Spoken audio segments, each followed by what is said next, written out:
All right, thank you everybody for your patience. Good morning, and please help me in welcoming Rosemont High School.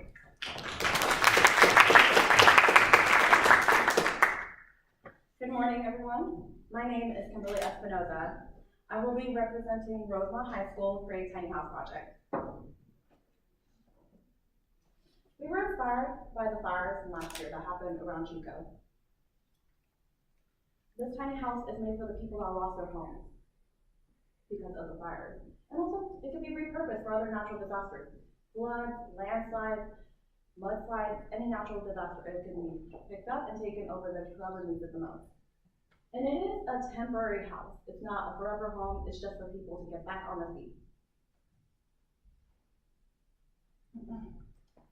The brainstorming process we particularly liked. We got to think about what kind of materials we wanted, the layout, the setup for who we wanted this house to be, why we wanted to make it for them, and how big, and etc. At first, one of the brainstorming ideas we had was having an elevator bed, but we deemed it unnecessary in the end for the particular client we were going after. But researching was just like the brainstorming, where we had to find out and think about what we wanted, but we actually found out and were more informed about it. Like the materials, what we wanted to use, and other tiny houses, so we could kind of get an idea of what we wanted. And also key elements like the water collecting system, which we will talk about more in the next slide, and also solar panels, which again will be talked about later in another slide. And the planning and voting, we were just discussing which one would be better of all of our ideas, which were a lot. But at the end, we decided on a few key aspects and what we wanted. So we put them down on the floor plan. We drew them out, and from the floor plan, we used that to build the mock-up, which you see right here, which you are welcome to come up and see later.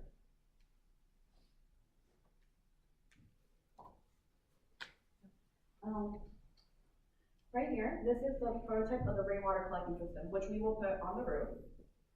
So when it rains, it can collect water and repurpose it for the bathroom and the kitchen. It will only be used for showers and sinks because we are planning on using a compostable toilet to be more eco-friendly. As you can see, it is a bit slanted, so the PVC pipe can catch it in any direction it will flow into the jar, which is representative of the water collecting tank.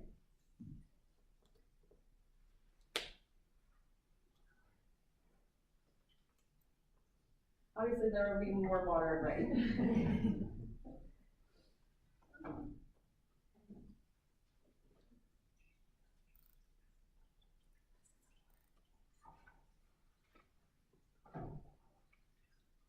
It will be located on the roof, which is what this represents right here, a slanted roof, so the water can easily and effortlessly not go inside the water, like in the house. It will hopefully not do that. It will hopefully go inside the tank into the house to be repurposed, so you will not waste so much money on water and things of that nature.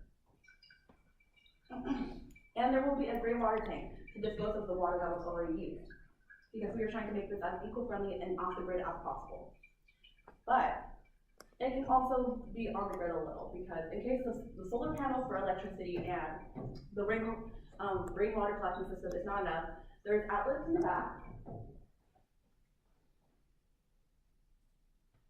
There's outlets in the back, which you might see. If not, I'll explain to you in the next slide.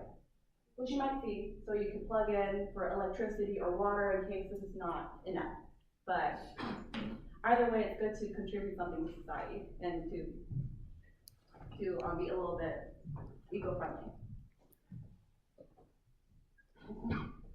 As we mentioned earlier, there is also going to be solar panels, which we thought would be a great idea for the rest of the roof.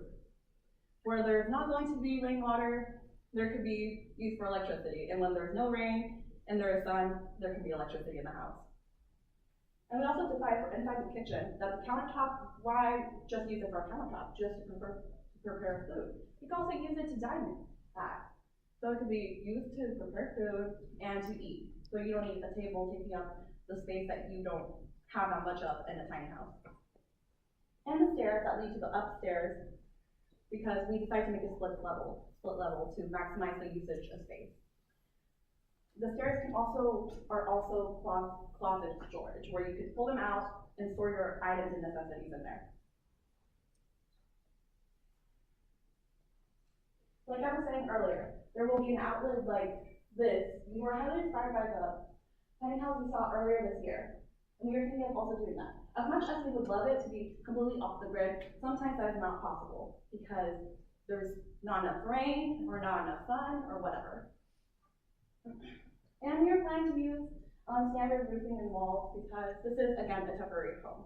It's not meant to be forever, it's not meant to be fancy, it's meant to be there to help you in your time of need of natural disaster. Well, we were in a group and fighting about what we wanted and what we didn't want. We all came to agree that the elevator vent, like mentioned earlier, is not a good idea.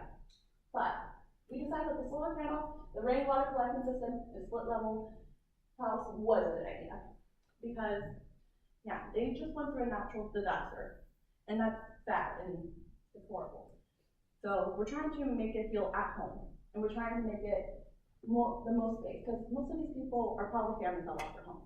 So we're trying to make it so they can have their own places. So they can be either downstairs or upstairs, not get divided. And that's why we also chose the room locations. There's 2 bedrooms with the possibility of a 3rd bedroom for the living room. Based on what we learned from our mentors and the exercises we did a scheduling exercise and we decided based on that, this tiny house will take 1 to 2 months to build. Thank you for your time. Now on to the video.